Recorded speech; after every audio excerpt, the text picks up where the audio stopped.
Hi class, it's Mickey Lorkowski. Today we're going to cover John Stuart Mill's text Utilitarianism, or at least some of the more difficult parts of the text that were assigned. Um, Overall, again, stark big picture. Mill is an idealist rule utilitarian. This means he thinks that we should act so as to uphold the rule that when followed generally will increase or maximize happiness. That is, as I said in the SMART video, we do our ethics at the library if you're Mill. Um, Second of all, he's an idealist utilitarian, which means he recognizes a distinction in goods of difference that are better in quality rather than mere quantity. Before we move forward, I'm going to do two things. One, I'm going to introduce some artificial terminology. Sorry for that, but we need these distinctions. Once we start talking about idealist utilitarians, things get a little tricky because they say some goods are not comparable. So, let's use the term greater and lesser good for two goods that are comparably better than one another. So, $10 is a greater good than $1, and $1 is a lesser good than $10. So, when we're talking about goods that are better and worse but comparable, and then same with evils, we'll use the terminology greater and lesser. However, in shifting to idealist utilitarianism, we need something a little different because Mill doesn't just say justice is better than a BLT. That is, he's not just saying it's a greater good, he's saying it's incomparably better. So, to represent that, I will instead employ the terminology of a higher good and a lower good. So a higher good is incomparably better than a lower good. So justice is a higher good than a BLT. A BLT is a lower good than justice. So once more, though, we have to be careful. Remember, just like the other divisions in utilitarianism, hedonic and idealist utilitarianism are going to agree 99% of the time. Both the hedonic and the idealist utilitarian are going to say, well, of course, $10 is a greater good than a dollar. The difference is the hedonic utilitarian will deny that justice is incomparably better than a BLT. Rather, they will just say that justice is much, much, much better than a BLT. That is, they'll say justice is a greater good than a BLT, whereas the idealist utilitarian says it's incomparably better. So that's our artificial bit of terminology, but it also helps us get in the ballpark of what Mill is committed to. And notice we've already talked about a lot of the rest. Well, we talked about all the times that they're going to agree because we talked about the utility calculus. We just do it on rules and general principles instead of individual actions. Instead, we're just going to walk through some of the points where Mill disagrees with Bentham. But before we do that, I think it's helpful to consider that Mill's version of utilitarianism is I wouldn't, it's certainly not perfect or anything, but if we misunderstand it, people always come up with these just stupid objections that don't work. I love my colleagues, but like every couple of years, there's an article that posts another version of the same objection that just doesn't work. So what kind of ones are we talking about here? Here's a typical example. Well, imagine you're in this small isolated community and there's this just terrible rash of brutal child murders. And the population is justifiably very upset to the point that they're rioting in the streets and burning police stations, etc. That's the scene. Well, now, says the objector to utilitarianism that doesn't work, he says, well, imagine there's this judge in the town, and the judge has a homeless drunk with low quality of life in their drunk tank, and the judge is weighing the action of basically giving the drunk to the mob and saying, this is the murderer, and letting the mob lynch them. And then so the stupid objection goes, well, the utilitarian's committed to killing this innocent person to stop the riots? Well, Mill has three important answers there. One, he's an idealist utilitarian. So, well, we never sacrifice justice to save police stations, right? That would be to trade a higher good for a lower good, which we should not do, ever. Two, he's also a rule utilitarian. If we're following the rule whose general adherence increases utility, I guarantee it's not scapegoating innocent people to stop crime. That, as a rule, will have very high negative utility. Third, he's a utilitarian, which means we look at all probable consequences. The probable consequence, the mob kills this person, the riots stop, and then there's another murder, and now we have all the same negative utility except add some more because we also killed an innocent person and are aware of it. And so these objections just do not stick to Mill's utilitarianism. Yet people keep trying. There was one about a Super Bowl a few years ago that was very similar. Anyway, point being, I'm not by any means saying you should be a utilitarian, but I'm certainly saying you should at least address utilitarianism instead of bad caricatures of it. So we just have to be a little more careful, and we're going to examine some of the harder parts in Mill today to help us be careful. First of all is this issue of why be utilitarians. And there's a really good discussion in part one that might be a little tricky because he talks a lot about a priori ethics. So what is a priori ethics? It's also called moral rationalism. A piece of knowledge is a priori if it's knowable independent of experience. So that's not very common. There's probably only a couple of sources of a priori knowledge: mathematics, things that are true by definition, and truths of logic. So basically, the a priori ethicist that Mill is fighting against here is someone who basically says ethics is like math. And you could see why Mill, as a utilitarian, would want to address this kind of view, because utilitarianism, I keep calling it the science of ethics, is very empirical. It is not a priori. It relies on experience, and we have to know facts about the world to learn these facts in ethics. That's sometimes called a posteriori, which is the opposite of a priori. So Mill is saying, no, ethics isn't like math. Ethics is like one of the sciences. It's not based in abstraction. It's based in observation. And so what does he say about this? And if you want to look at your text, this is on 370 and 371. But he says, okay, what type of people are we talking about here? We're talking about not just someone who says murder is wrong. Everybody says murder is wrong.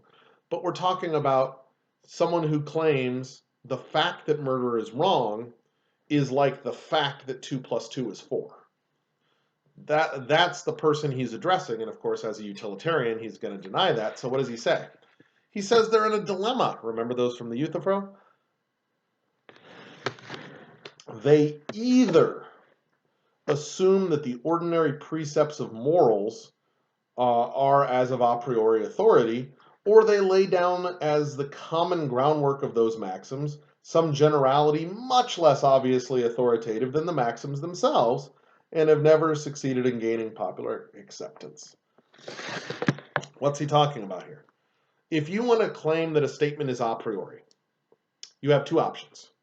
One, you could just assert that it's a priori, or two, you could show that it follows from other statements that are a priori. So if I can derive facts from mathematics, then those facts are also a priori. And Mill says that's a dilemma, which means these are the two options, but both are problematic. So the first one is to just assert that murder is wrong as a priori. What does he say about this?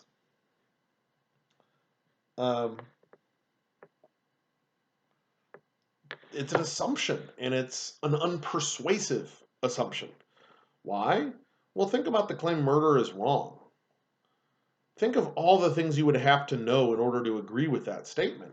You'd have to know something about what life is. That is, you have to bring some biology into it.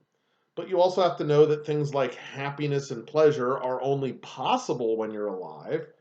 And again, that's not true by definition either. That comes from experience. And so to just say murder is wrong as a priori is unpersuasive on its face.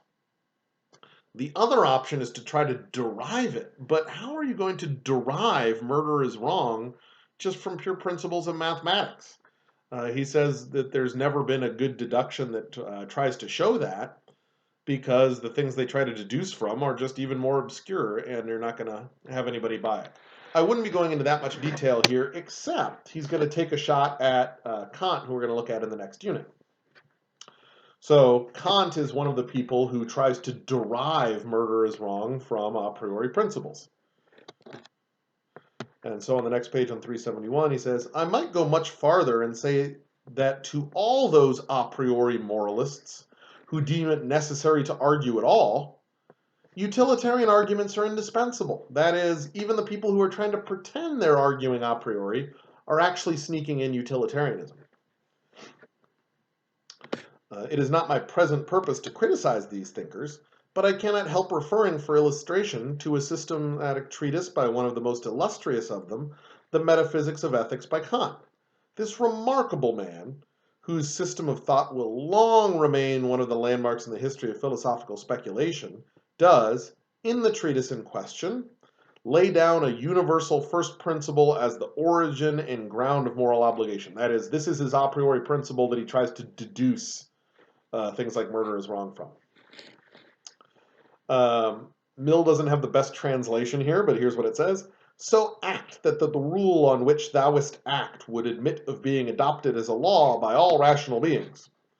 But when he begins to deduce from this precept any of the actual duties of morality, such as murder is wrong, he fails, almost grotesquely, to show that there would be any contradiction, any logical impossibility in the adoption of the most outrageously immoral rules of conduct. All he shows is that the consequences of their universal adoption would be such that no one would choose to incur. All right, let's talk about what we need to know for this unit and what we're saving for later. So saving for later, put a big flag in the Kant unit. We're going to come back to Mill's objection. The objection seems to be Kant's system of ethics does not get away from consequences. So you could write that down as the objection. And you might say, well, wait a minute, how's that an objection? Mill loves consequences. Mill bases all of his ethics on consequences. Well, it's fine if Mill does, but he's criticizing Kant because Kant is an a priori moralist. That is, Kant says consequences don't matter to ethics. Consequences are facts about the world. Facts about the world don't matter to math or to ethics. And so if Mill is right that Kant never gets away from consequences, then Kant is building a house of cards. And so watch for that later. So there we have Mill rejecting this one major approach to ethics. Well, what's the other approach? Base it on experience. And that's what he's going to do. The other thing that's a little tricky in terms of how he argues for utilitarianism is that he says that the fact that happiness is good is a first principle, and first principles do not admit of proof. Now, how is that different than the mere assertions we were just talking about? We can have first principles and have them be by experience. There doesn't seem to be a problem there, but what's a first principle? A first principle is something that you just have to accept in order to do anything in the field, and yet you can't prove it. Any attempts at proof are circular. So what kind of thing are we talking about that would be a first principle? We have these in lots of fields. Law of identity in logic. Law of identity is just x equals x. And that's the law of identity. Now suppose someone is a jerk and says, prove it. How would you prove x equals x? The problem here is any attempt to prove x equals x implicitly assumes the law of identity. And so that's why it must just be accepted as a first principle. It's something we do accept as true and must accept as true, but if we try to prove it, we fall into a circle, a vicious circle. If you know anything about the metalogic of mathematics, I mean, that's possibly the worst introduction I've ever said to a topic, but anyway, if you're interested, arithmetic is reducible to the piano postulates. The piano postulates are things like 1 is the successor of 0, 0 is not the successor of any number, etc., etc. Same thing happens.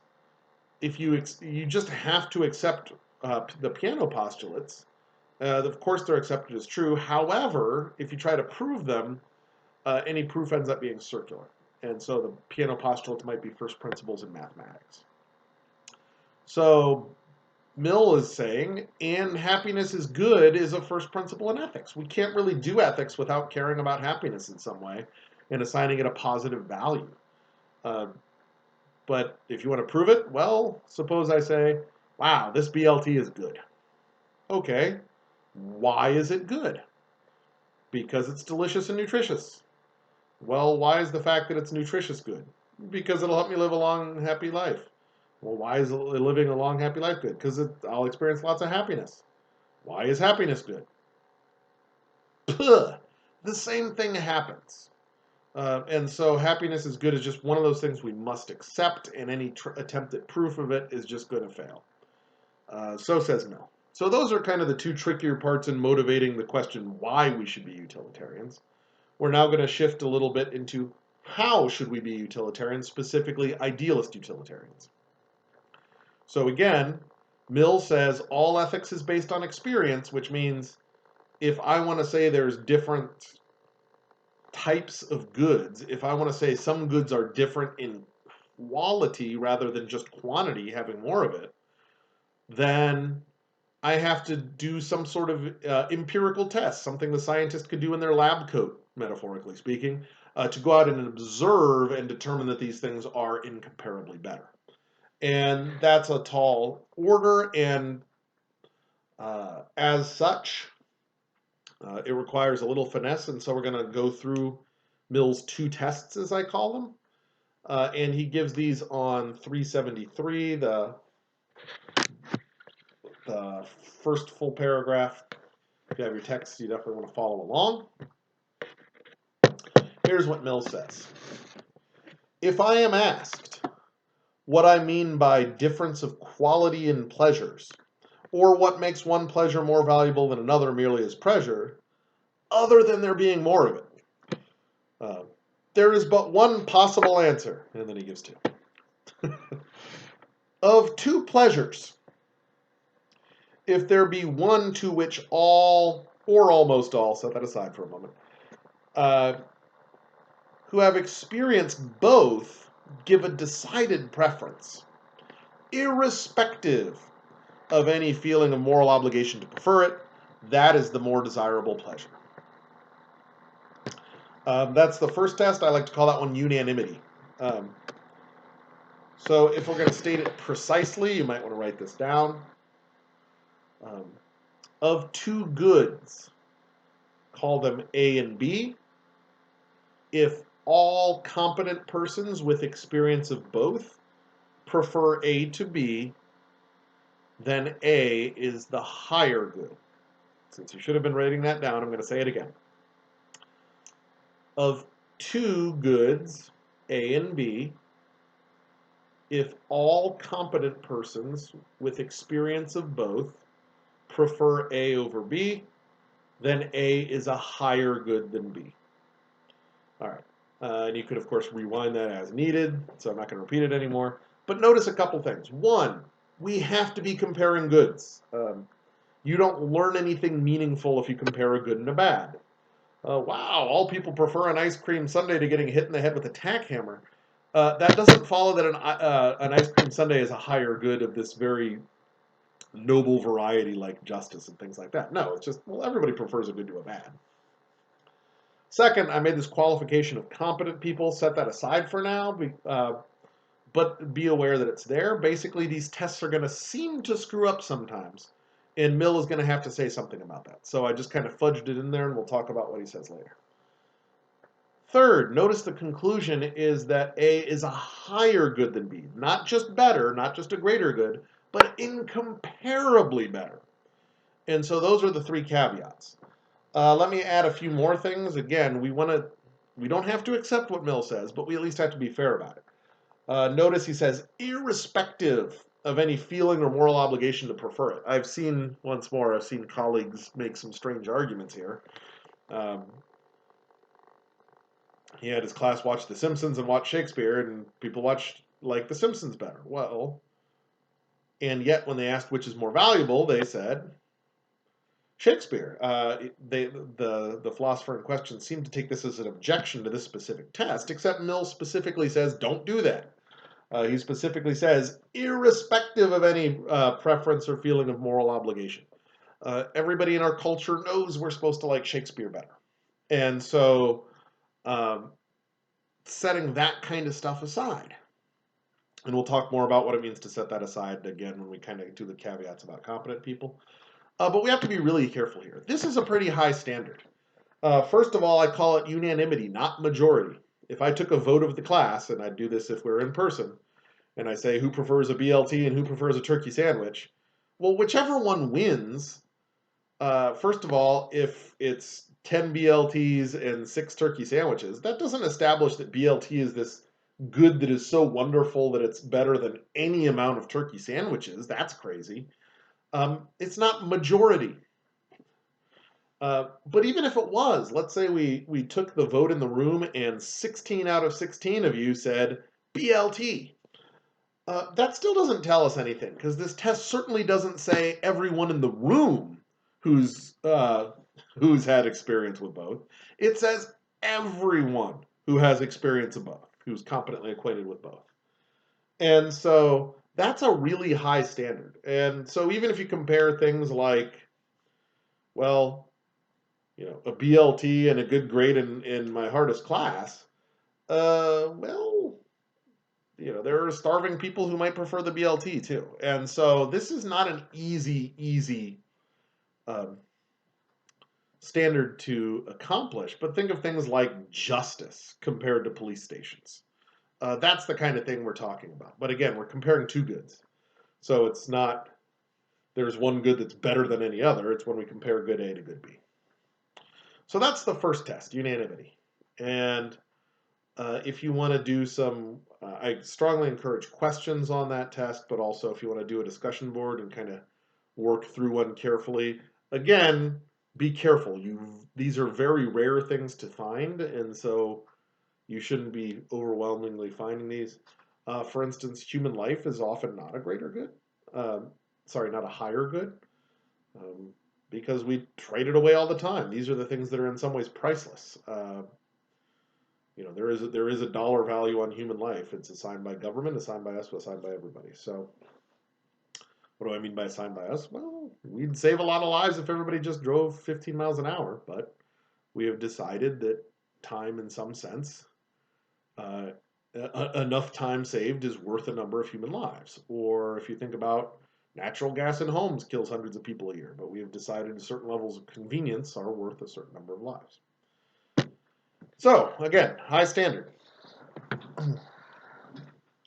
Let's look at the second test. And again, I say this is the second test because it clearly does not say the same thing. So, if one of the two is by those who are competently acquainted with it, that's where I got competent from, placed so far above the other that they prefer it and would not resign it for any quantity of the other pleasure which their nature is capable of, we are justified in ascribing to the preferred enjoyment a superiority in quality so far outweighing quantity to render it in comparison a smaller good. That's a different test. Why? First of all, call it bartering, just for simplicity's sake. These are my names for it. You're not going to find these if you Google it. The bartering test says comparing two goods, let's call them X and Y. If a single competent person would not trade X for any amount of Y, then X is a higher good than Y. Let me say that again. So the bartering test, comparing two goods, X and Y, if a single competent person would not trade away X for any amount of Y, then X is a higher good than Y. Again, if you need to rewatch that, go for it. So first of all, the caveats are the same as before. We need a competent person. More about that in a minute. We need to be comparing goods, not a good and a bad. And if the test succeeds, we don't just establish that X is better than Y. We establish that X is incomparably better than Y. It is a higher good. Once more, this should be a ridiculously high standard. So all those caveats are the same. Why is that a different test? Simple. The first test requires everyone to have a preference. The second one requires a single person to effectively have an infinite preference. So that's the general idea. Now, once more, this is a hard standard, and it's rare to have something that passes it. And also notice uh, of which their nature is capable of is kind of an important qualification too. Um, well, I would not surrender my daughter for any number of BLTs, but there's only a certain number of BLTs I could use in this world. And so that kind of thing can gunk up the test too. But those are the general idea on those two tests. So you might, on the surface of it, say, well, wait a minute, I can think of a lot of cases where that screws up. So just taking the second test, bartering, I could think of lots of people who are willing to trade away justice for $10,000, say by cheating on some rule or law or something like that. What are we going to do with that? And that's a legitimate concern, and Mill has to talk about that kind of case. And what he's going to talk about is on the next page. He calls it infirmity of character, a temporary infirmity of character. So on 374, he says, it may be objected that many who are capable of higher pleasures occasionally, under the influence of temptation, postpone them to the latter, such as selling justice for $10,000. But this is quite compatible with a full appreciation of the intrinsic superiority of the higher. Men often, from an infirmity of character, make their election for the nearer good, though they know it to be less valuable. So what's going on there? So definitionally, let's call this an infirmity of character, a temporary infirmity of character. And the opposite of a temporary infirmity of character is competence. A person who is competent is not suffering a temporary infirmity of character. What is a temporary infirmity of character? Simply, it's a misvaluation of a nearer good as more valuable. So you're having a temporary infirmity of character if you misvalue a nearer good as more valuable. So what are we talking about there? Well, suppose someone says, how would you feel about just a very, very minor regular pleasure at the mere cost of tearing your family apart, significantly shortening your lifespan, and costing millions of dollars in medical bills? Who would take that deal? Anybody who's thinking clearly wouldn't take that deal, but that's exactly the deal you get with smoking. So you're trading. Now, why would somebody take that deal then when it's clearly not a good one? They're misvaluing the nearer good. So that pleasant puff is right there. The notion of significantly shortened lifespan, millions of dollars of medical bills, tearing your family apart. Those are all kind of vague, out there in the future things, whereas the cigarette's right in front of us.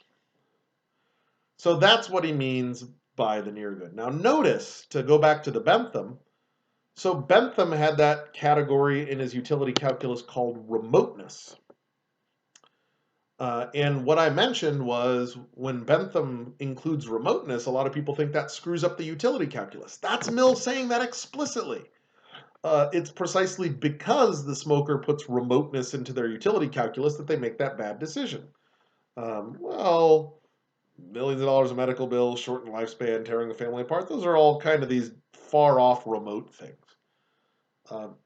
Or very similarly, if you've ever tried to save for something, well, we're saving for a new house, but man, this piece of electronics is really cool, and I could buy it right now. Well, is the electronics more valuable than the house? Of course not. But the electronic device is there and accessible and near now. The house is kind of this vague, remote concept. So it's an infirmity of character. I am misvaluing the house because of the nearer good. And one more example. So if uh, so I usually use my watch, and I realize my watch is in the other room. Uh, but I have a nice watch, and uh, suppose you know that that watch is worth $300. And I say, well, let's compare my watch to this $300. You say, okay, they're about the same. Well, how about this watch versus $400? You'll say, well, of course $400 is worth more. And I'll say, no, I choose the watch. Why? Because my wife gave me that watch. And I would not trade it for $400, even though it's only worth $300. Think of that example. Am I, Mickey Lorkowski, valuing that watch correctly? No, I clearly am misvaluing it based on some emotional connection. And so, all those examples, Mill says the person who's selling justice for $10,000 is doing the same thing. The $10,000 is right there. They're thinking of what they could do with it. They're like, wow, I could finally get that bacon filled hot tub. And whereas justice and what happens if you lose justice, more importantly, is this vague, remote thing that they haven't really thought through. So let's do it in two parts. One, I think that Mill's right that when we're doing these tests, we do have to set aside people who aren't thinking clearly. And that's why I keep emphasizing temporary infirmity of character. Everybody has emotional connections to things and misvalues things based on those connections. Fine. But Mill's point is, but you don't include those people when you're determining objective value of things. And so, to take a more closer to home example, if somebody has to really make the tough decision and choose between my daughter's life and 500 other children's lives, knock on wood, I would clearly say choose my daughter's life. That's not an objectively good decision. I am very, very near to my daughter, and so that's the one that I'm going to pick. But if you're, say, a lawmaker who has to make these kind of hard decisions, or a hospital administrator during COVID, um, I'm not the one you should be listening to when you're making those decisions. And I think Mill is perfectly correct about that, that we should set aside these emotionally invested decision people. And so if the tests seem like they're going wrong, first step, set aside all those people. But now, here's the second point. Now we have to ask, if we do set aside all that stuff, do these tests work? And that's something I'd love to hear your position on in the discussion boards. But generally, here's the idea. Do these tests go wrong even when we set those aside, or do they seem to get the right answer? That's what we really have to think about. And it's important that we think about it because, again, Mill's saying empirically, scientists in their lab coat can say that good is intrinsically superior to that one. That's a really hard claim to make, and he makes a good and valiant effort here.